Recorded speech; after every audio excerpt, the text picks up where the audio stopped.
আজকে প্রভু চৈতন্য দেবের যে পায়া গ্রাম আছে দীঘাতে, জীবিত ঠাকুর উনি হলো এই পায়া গ্রামে আছে। আর আজকে হোলির সেকেন্ড ডেতে এই জায়গায় এই উৎসবটা হচ্ছে।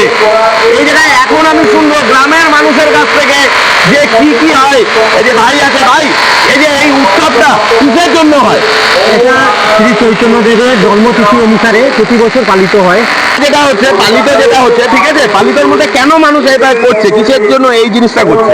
কথিত আছে মহাপ্রভু নদিয়া থেকে পুরী যাওয়ার পথে এখানে এই গ্রামে বিশ্রাম করেছিলেন এবং সেইখান থেকে এখানে মহাপ্রভুর জন্মস্থান বা ভিটা হিসাবে নদিয়া নীলাচলের পরে এটা সেকেন্ড নীলাচল ধাম ভাবা হয়।